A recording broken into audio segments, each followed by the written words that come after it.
Hello, Guardians, and welcome to the Destiny IT Pros Podcast, brought to you by FrontPoint IT, Utah's premier managed services provider. Find us online at frontpoint-it.com. Hello, Guardians. It is Thursday, October 1st, 2015. We have not done one of these podcasts for quite some time, but we are your hosts. My name is Jeremy Wright, and I go by the gamertag / username IT Outlaw. And I am Dan Stanford, and I go by Mutant Entree. Both on PlayStation and Xbox now. We're doing both. Yes, picked up PlayStation, got tired of the prejudice against Xbox by Destiny, and decided to make the switch. Quite pleased with it. Yes. Very much enjoying playing Destiny on the PlayStation. Yeah, we've all made the switch here. We decided to become, we're doing both, actually, in actuality, because we have friends and family members on both consoles and both platforms, so we're going to have to do both. Yep. Which means we have to spend twice as much time playing Destiny now. How terrible. Such a rough life. But yeah, the PlayStation itself, I've remarked, and I don't have any metrics for it. I wish I did. I'd love to really get into it, but I swear the PlayStation is, I don't know if it's the frame rate, the resolution. I know Destiny has stated that it's full 1080p at 30 frames per second on both platforms, but I'll be darned, I swear it looks better. But maybe I'm just seeing that because that's what I want to see. Yeah, I feel like the experience of, I'm not going to try to get into too much of the Xbox versus PlayStation thing. No. I've always been a fan of both, though I've always maintained that. I've liked both of them. I've never owned a PlayStation besides PlayStation 1, 2, and 1. I've owned PlayStation 1, 2, and 3. I've never owned a PlayStation 4. I've been on the Xbox One. I feel like it's better overall, and Destiny especially is better on the PlayStation. However, they both have their merits. They do. They're both excellent. I think Xbox tried to do a lot with their with the Xbox One. They tried to do many things well. A central entertainment center for your family. Doing the TV type stuff, and then obviously the gaming. They're even starting to nudge into doing like DVR type stuff. That's not there yet, but I believe it's probably coming. Where the PlayStation said, nope, we are going to be a gaming platform. That's what we're going to do, and we're going to do it very well, and they have done it very well. So we have made the switch to PlayStation, which means that we also have started from scratch. So we took our Xbox characters, and we have 3 characters on Xbox, all of them relatively high level, and we've done all of the end game content and all the stuff that you can do on Destiny. We've done on Xbox. Moments of triumph on them. Yep. All the end game content. Yep. But then was it 2 weeks ago or 3 weeks ago? Somewhere in there. I think it was 3 weeks ago. Somewhere, yeah. We picked up our PlayStation 4s, which we got the collector's edition, the legendary white one with the Destiny stuff. They're so cool. Very cool. Very cool. Just straight up. If you have the means, pretty looking. Highly recommend it. Yes. So we got those, fired them up, had to create PlayStation IDs. Same ones, by the way. Yes. Yep. We had to make the new PlayStation IDs and sign into Destiny as if we were a complete noob to the game entirely, which it really felt like for a minute there. And start it up and start playing just like we'd never played before. And Dan, what did you notice about it? What were your first thoughts of going into this as a fresh person, starting from year 2, basically from the ground? Well, we used that. Spark of light. It kicked you up to 25. So we were at least able to hit the ground at 25, and it gave you some base gear for a level 25 guy. Some of the things that just hit me like a ton of bricks, and I mentally knew this was coming, but just the experience of it, strange coins gone, materials gone, ether flakes, or relic iron, and ether flakes. What is that? No, you know what? I think I'm wrong. Spin metal? Yeah, spin metal, all that sort of junk. Broken down armor bits, weapon materials. I think ether flakes is like a patrol You're type thinking of thing. ether seeds. Is that it? That's what I'm thinking, yes. And then there's hadium flakes in the... Yeah, you get those on the patrols. You got to kill the guys, and they drop them and all that sort of stuff, yes. But just the materials being gone. And then exotics. You know, we had a great deal Zero of exotics exotics. on the Xbox. I mean, we still have that. I shouldn't say that. I mean, we still have them. But on the PlayStation, all gone. You know, that's gone. Now, part of it is, okay, well, so what? They were year one exotics. But we've lost that ability to just, you know, to go use legendary marks to go unlock the year 2 version of that exotic. Correct. So we'll have to discover Suros, Thunderlord, and all Hard Light and all those again. Red Death, Bad Juju. Last Word. Yep. So we do have to discover those again. They should be relatively easy to find.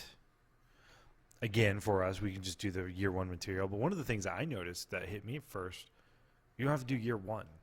You don't have to do a single thing in year 1. No. Yeah, no. You Well, you have just to do the first mission, sorry. You Yeah, have to true. do Eyes Up Guardian. You True. have to do that. Other than that, nothing. True. Yeah, you got to get to the post office and pick up the Spark of Light and Yeah. that. You have But- to be resurrected.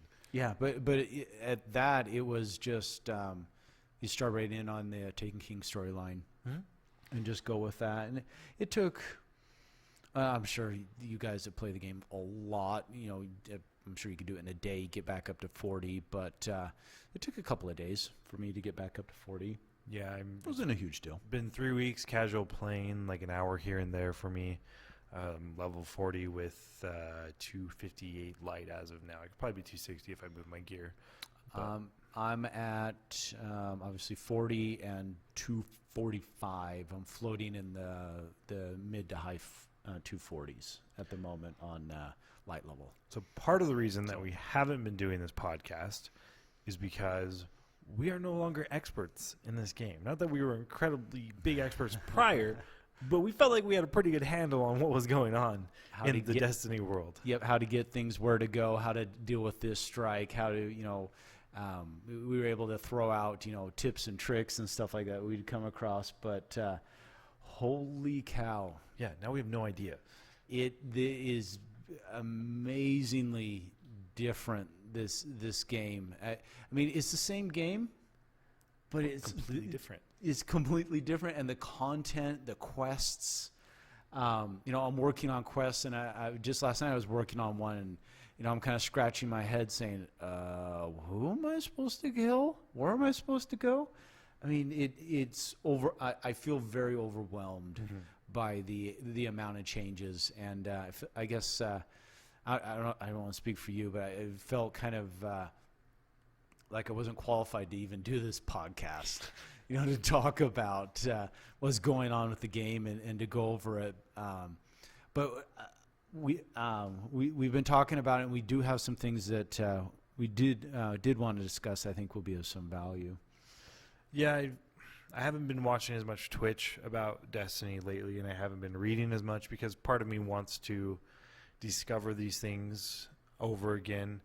Once we got through most of the base content before, once we got through it, we then would look up how to do things differently, like how to find the exotics now. After we'd already kind of beat everything, we're like, okay, now let's focus. Our focus shifted from completing content to finding specific things, like finding, you know, we wanted to get Fatebringer, or we wanted to get a specific weapon. We would shift our focus to that. Yeah. Now those things are outlined a little bit better in the quests. You know what you're trying to do and what you're working for.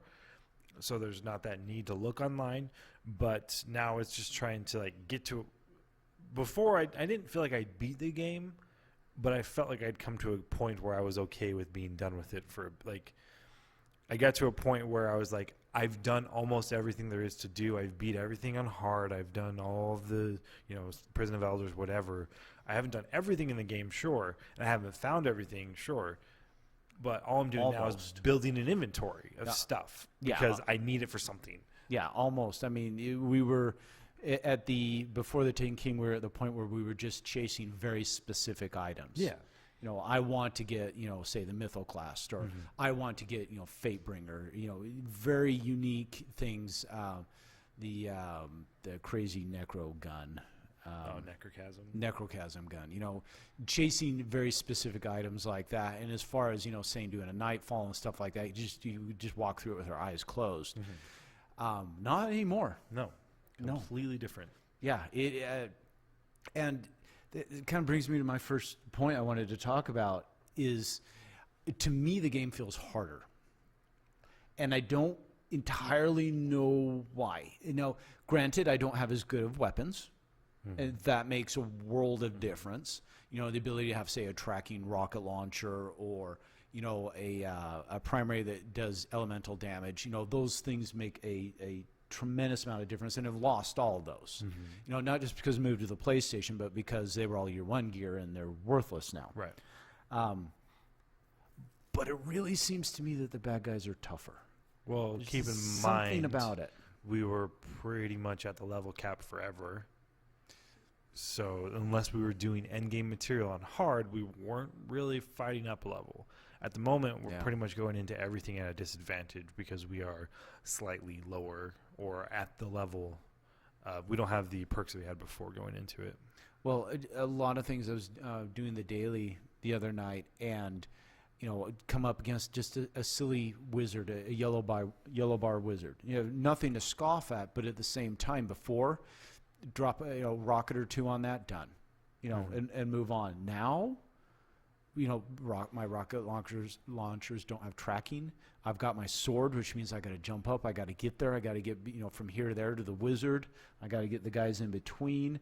I could go up and shotgun the wizard, but it's going to take a couple of rounds because the shotguns have been nerfed. I mean, a whole different thought process is going through my mind now.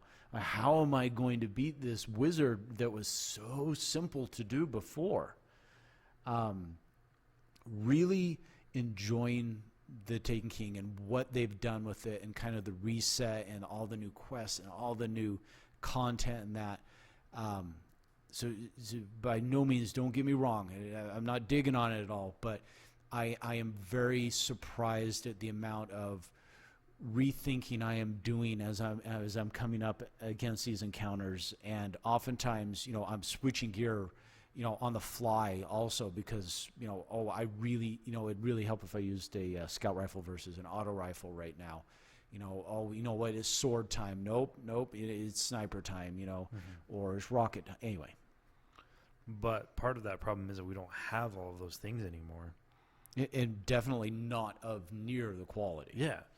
For me, I've been dying for a really good scout rifle. I don't have one at the moment. I've been using auto rifles, which are much better and quite formidable. But I really want a scout rifle, and I don't have one that's high enough damage to do anything. And I'm just like, I used to, if I wanted one before, I'd be like, okay, so I need to use a scout rifle right now. I'll just switch from Fatebringer over to my item multi-tool. Done. I have a really good scout rifle. Well, I might have to move, take my Galahorn and put it away and get out, valedictorian or something else besides, exotic, switch my stuff around. But I could do that. Now I don't. I'm like, this is the only good primary that I have. Yep. This is the only good secondary that I have. I just have to sit here with it. Yep. And other things too, even the more subtle things, just like the reload speed, of a weapon, or the snapping to ADS and stuff like that. When you don't have those very nice high-end exotics or the really nice legendary gear, you're dealing with a much slower reload, and all of a sudden, that is a big factor in your gameplay. Where you've got to take cover for a little bit longer while you're doing that reload. A lot of rethinking is going in, and I know Bungie's over there just rubbing their hands, going, "Ha ha ha! That's exactly what we wanted. You little boogers, you got to work for this." Mm-hmm. Hey, right on. But just the reality of it is quite intimidating. I mean, going from a point where you had the best weapons in the game, and you could do the end level content and just wreck everything, to boom, like basically starting over. And again, this isn't a PlayStation thing, this is an Xbox thing too, where all of a sudden you're like, ooh, I got a rare blue, all this sort of stuff, blue engram. It is jarring, is another way to put it. Mm-hmm. Yeah, it's very strange, and I've accidentally dismantled legendary stuff that was year 2, but it was really low light level. But I dismantled it because I didn't want it, but then I realized, dang it, I could have infused that with some of these blues and increased it. Yeah. I've gotten stupid exotics for other classes that I don't need. That's a tip right there. I don't think I did the same thing, but I didn't realize it. I was quite slow on the uptake. Legendaries you can infuse with anything that is a higher light level value. So whether it's an exotic, a blue rare, or an uncommon, if it is a higher light level value, you can infuse it into your legendary and pull it up higher. Mm-hmm. So if you get a legendary that's not very powerful, hang on to it. If you like it, if you like the handling of it, perfect. Go take those blue drops that you're getting later on and use them. So primaries work with primaries, secondaries, heavy, helmets, chest gear. They all are lined up. So you can't take, if you get some really nice sniper, you cannot take it and infuse it into a primary legendary weapon. But primary to primary is fine.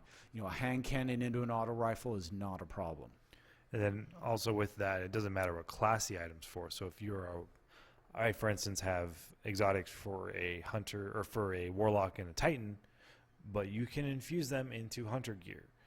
Oh, excellent point. Thank you. So there's what's called the exotic copy machine, where you could go and you can use legendary marks to purchase any gear 2 that you have over and over again and get a bunch of them, and then you can infuse that into your other characters to bring their level up.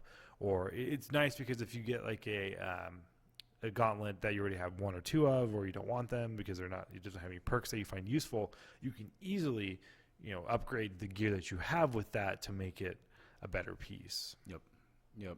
Just the catch with it, even though it's class agnostic, is to chest piece to chest piece, secondary to secondary. So if Zur comes along, tomorrow, and he's got, say, some primary exotic that you're not interested in, you could purchase that and then infuse that into a legendary that you have. Yeah. That would be a huge boost for that legendary, because the exotic Zur would be selling would be very likely, say, a 280 or maybe even a 290. Although I'm going to guess that everybody's already 290 besides us now. Nah, there's probably 1 or 2 out there. Bungie updated their blog this morning, mostly about Crucible stuff. Iron Banner is returning October 13th. Some of the changes in the Iron Banner is the tempered buff is now automatically applied and continues to grow in effectiveness each day of the event. So prior you had to have a little coin to do that. And the alt catch-up buff and Iron Medallion mechanics are unchanged. Potential match completion rewards now include both weapons and armor, matching the same items available from Lord Saladin during each event. So the drops that you get during the battles will be the same ones that he is selling. Drop rates have been increased and are intended to be the primary source of rewards from the Iron Banner. If you don't get what you're hoping for, you have the option to visit Lord Saladin instead. So they want you to just play and get the gear. They don't want you to buy it. Gear purchase from Lord Saladin now requires legendary marks instead of glimmer. New emblems have been added to his inventory. All new bounties, including 9 daily bounties, 3 per day, and 3 new weekly bounties, which reward legendary marks. Recommended light for Iron Banner is 230, and only level 40 Guardians can lead a fire team. Very cool. Then some Trials of Osiris stuff as well. Trials of Osiris will be back on October 16th. So Trials gear will now drop exclusively as end-of-match rewards for winning teams. The more you win, the better those drops will be. There's no need to return to Brother Vance. All rewards will come directly to you. Passage coins still drop for the losing team. Trials passages now have a details page containing your active buffs. Players that go undefeated on their passage will continue to be invited to the Lighthouse. Players may continue to play past the 9 wins, but they won't get any better gear. Brother Vance now has trial bounties each weekend to provide players with a way to get sweet Trials gear, even if they're not reaching the Lighthouse. Regular Crucible bounties are still valid in Trials. We will attempt to match up teams with similar win counts. So if you have a team that's only won once, you're going to be put with another team that's won once. If you have won 8 times in a row, you're going to be put up against another team that has 8 wins. Ideally, the best of the Guardians will come out. Yep. Recommended light for Trials of Osiris is 290, and only Guardians with at least 251 light can lead a fire team. So there you go. That's the updates that Bungie released today regarding, this is just PvP stuff. They also fixed some stuff on Tuesday they were saying that they updated the Hammer of Soul so you can't be rapidly spammed by I'm wondering what that was Titans. about. You could throw a lot of those hammers really I guess fast. they slowed them down, huh? And then they also fixed the problem with chests. That was pretty much it. Yeah, they've been working on the chests a lot, the spawn rate and stuff. I think this is the second tweak they've done since Taken King's been out. Probably have fixed the ability to farm them as well. So, a lot of questions surrounding 3 of coins or coin of threes or. Yeah, that's the consumable that you can purchase from Zur that allows you to have a higher chance of gaining an exotic from your next ultra kill. So there's questions about, and you've had some experience with it. I'll have you talk about that. I'll present some of the questions, whether or not using more than one makes a difference, how long they last, and how it matters how quickly you take them. Because they in the last update, they made it so that your chances of getting an exotic drop were not as great if you rapidly used a lot of 3 of coins. What does rapidly mean? We do not have an answer for that. But apparently using more than one does increase your odds. Do you use one per match if you're, say, doing a strike over and over? If you're in the strike list, don't know. But you did use one, so tell us about your experience just the other night. Well, I've used over 5 of them. So the direct thing from Bungie is 3 of coins is a consumable which increases your exotic drop rate chance for ultra enemies, quotes bosses. The effect stacks, meaning that each 3 of coins used adds to the odds until a successful drop, when it presumably resets. Packs of 5 are sold as Zur for 7 strange coins. So the idea being that I think it lasts until you kill an ultra. Until you get a drop. That kind of makes sense to me. Or no. Yeah. Not get a drop, kill an ultra. Yes, and then you have a chance for that one to be an exotic. However, if it doesn't net you an exotic, when you use another coin, it adds to the chances that the next ultra you kill will drop an exotic. Nobody really knows exactly how these work. No. We're it really kind of sounds like to me, use one if you're in a strike rotation, use one at the beginning of the strike until you get your drop. Yes. So it says, here's some facts that other people are saying. The effect automatically diminishes after an ultra is killed, successful exotic drop or not. Following a failed exotic drop, the drop chance increases on the next ultra kill, assuming that you've used another one. So people were taking advantage of these and they were farming them. Yes, that was the problem, yes. Yeah, so basically they were using 1 or 5 or whatever, and then they would go and kill a boss. But as they were killing the boss, they'd kill themselves too. So presumably the game didn't register that they'd killed that boss. And then they go back and do it again and again and again, and then the effect would stay the same, and they would get multiple exotics at the postmaster or wherever from killing that boss. So, for example, they would whittle the boss down to just a sliver of health, run up to the boss and rocket him, when you're standing at point blank range. So it blows you up and the boss at the same time. You restart, boss respawns, but that exotic engram is still sitting there on the floor. Well, and just actually, keep going. Makes more sense now because I've learned that they don't go on the floor; they go to the postmaster. So if you kill them, they go to the postmaster. You don't have to worry about trying to retrieve them. Remember that there are far more majors than ultras in Destiny. An ultra is a single boss. They usually have the skull. They display the skull icon next to their name. They're probably named. Yeah, in addition to the yellow health bar. Majors are just the yellow health bar, and they don't have the skull next to them. Okay. So typically, it'd be like the end boss. There's a few of them like Court of Oryx, and only in the higher tiers though, and Prison of Elders. So the exploit has been patched. Bungie has made it so that if you're trying to farm them, the game is going to recognize that and actually decrease your chances. It's just going to leave them the same as it normally would be if you're trying to farm them. If you're using it like a normal person and not trying to farm things and you're just using it to try to get to exotics, then it will be the same. A lot of questions out there. I mean, the exact mechanics of it, and I wish we had the answers. I think in time they may become more apparent, with more experience, from the community and from ourselves. But yeah, they're an interesting little critter at the moment. My personal strategy is until I'm a little more comfortable with the amount of coins that I do have, I'm not really interested in gambling any of those coins using, and purchasing 3 of coins at the moment. Now watch tomorrow. I'm going to break that rule. But anyway, we'll see how that goes. The best method is to run strikes as Bungie intends. That is their... you should still consume 1 3 of coins at a time and spread them evenly between prolonged strikes. An example, at least 10 minutes. So do a strike, use it. If you don't get an exotic, use one 10 minutes later, and then continue to do that. Just keep going and going.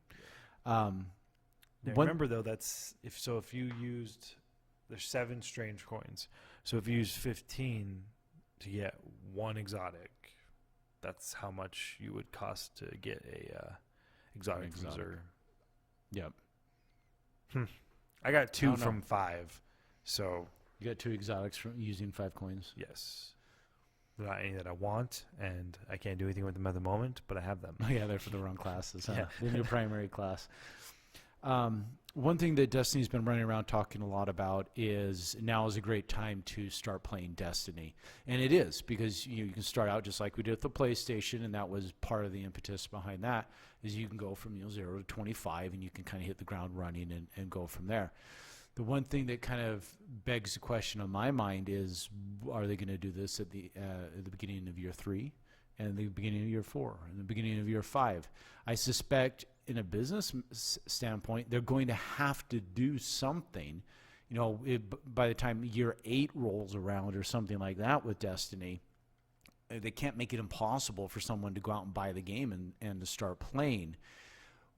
What is of possible concern to me is, does that basically mean that come year 3 we're going to have another big reset like we did with the Taken King? What is Destiny's long-term strategy on being able to A, allow new players to join the game, and B, keep us long-term players happy? What are your thoughts on that? What do you think? Well, they have to reset on year 3. And they're going to reset year 4 and 5 and so on. You think they'll just reset every year? Mm-hmm. They have to. Because, like you said, people can't buy the game. How many people are 14 years old right now that want to play the game and their parents won't let them, or 12 years old right now, and then in 3 or 4 years when they're able to actually play a game or they want to play the game, they're not.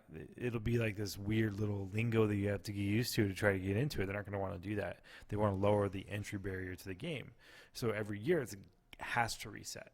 Well, what if on year 3 you could get I forget the name of it. The jump from 0 to 25.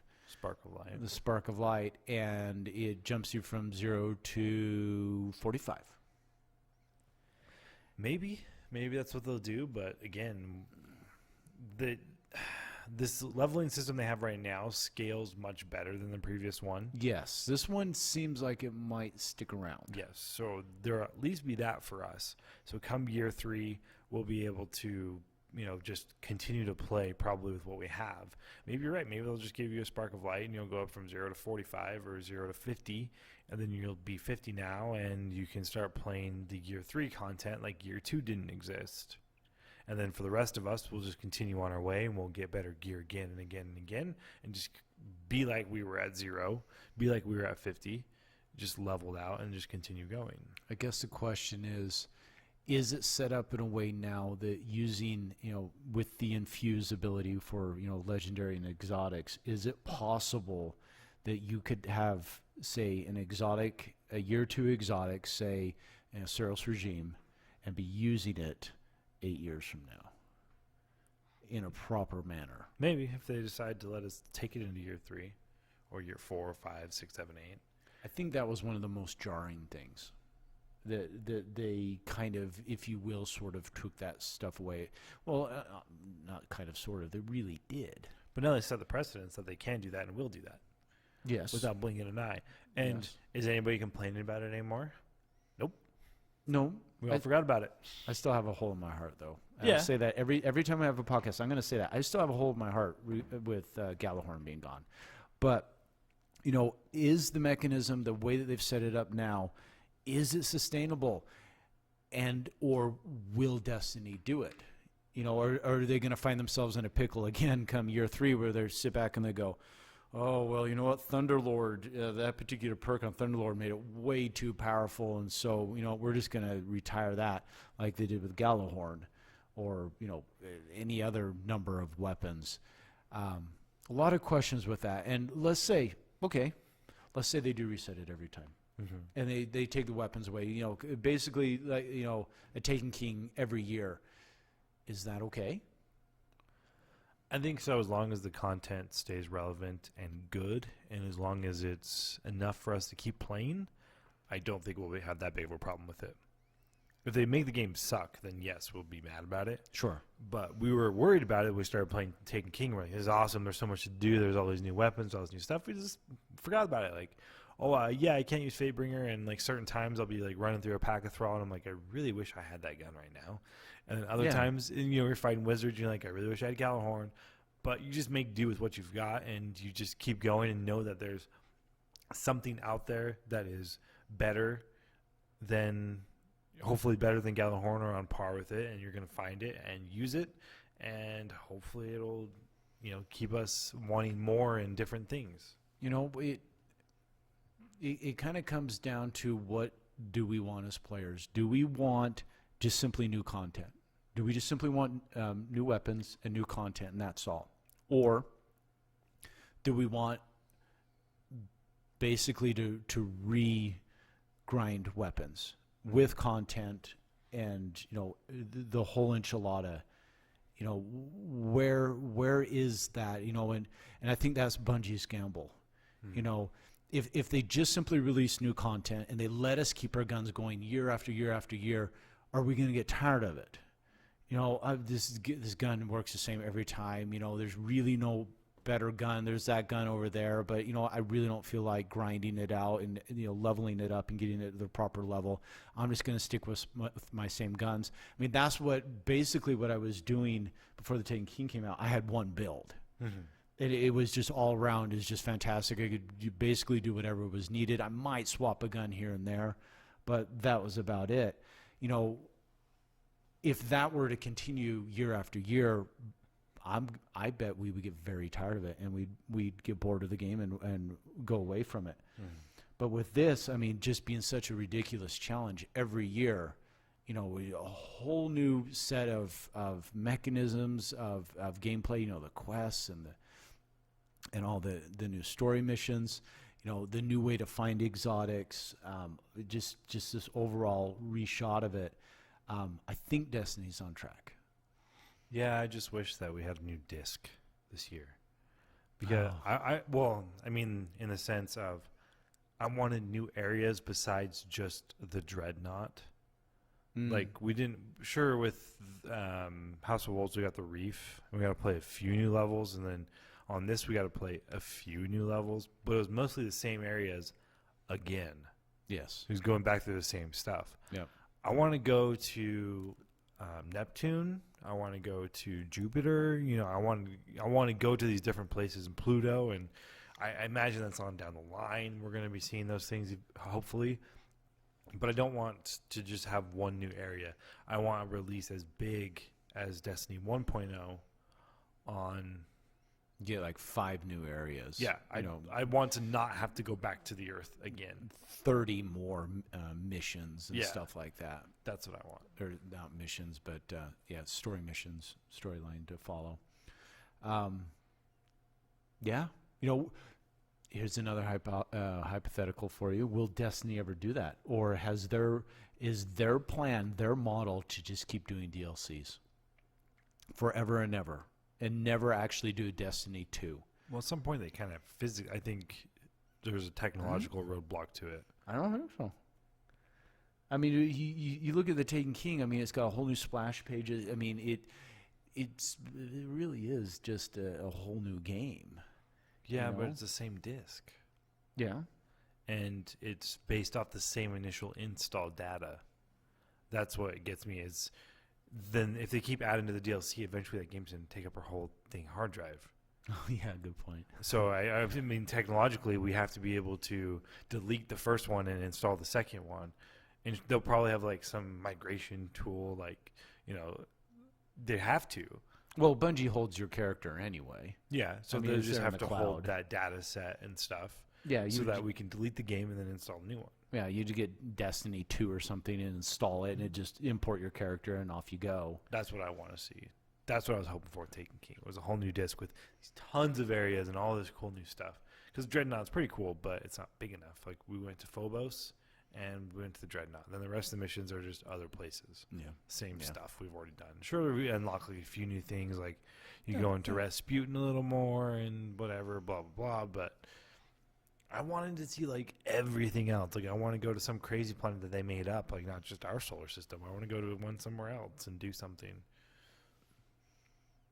Great question. Can we go to the Traveler? Can we go in the Traveler? What is a Traveler? But what if Destiny just did DLCs? That's it. They just did DLCs, and they just kind of opened up one area after another, so it wasn't this big, huge push out. So that the hardware, could handle this and handle the storage. Can we buy the DLCs that are coming out now? Is there a season pass? No, Not yet. no, Because they've got to, right? They've got to give us the DLC in the next couple of months. Yeah, I'm guessing what, January-ish, December, or something? when Ish. like Dark Below came out. Yeah, right in that time frame. Yeah. Well, I mean, when they did that, you could buy Dark Below and House of Wolves Yeah. together for a slight discount. Will they just keep doing that? Huge questions.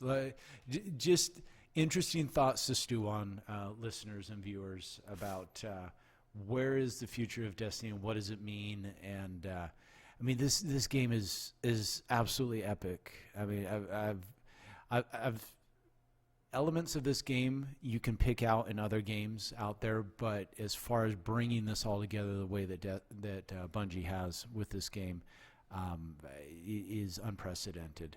And so lots of interesting questions on how they might move forward, and always keeping my eye on business doings is interesting to think about how they might proceed, financially, and DLCs or version 2 and stuff like that.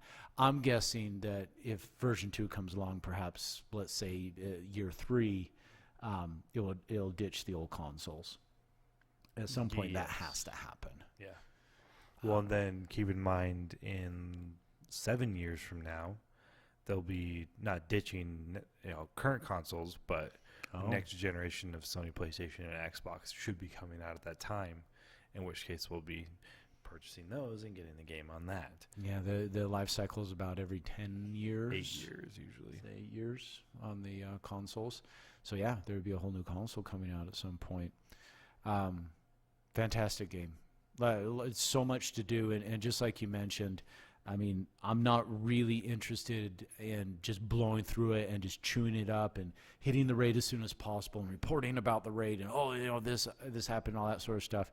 I mean, I'm being a little bit more selfish this go round. I want to enjoy it. I want to discover the things. I want to figure out the puzzles myself rather than just inhaling the game as quickly as possible. Mm-hmm. There's people out there, and that's their thing, and they're gonna podcast, and they're gonna talk about all this sort of stuff. For you guys out there that are more interested in just taking a little bit the slower approach on the game, us bringing new items to you, new bits of quests that we've discovered, and talking about the latest at Bungie and the patching.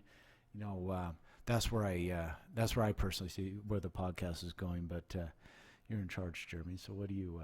Yeah, pretty much. I mean, I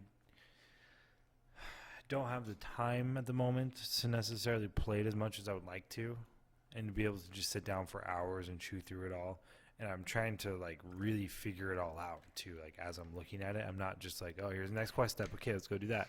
I'm trying to think of why are they having me do this? What am I doing? And trying to figure it out as we go along.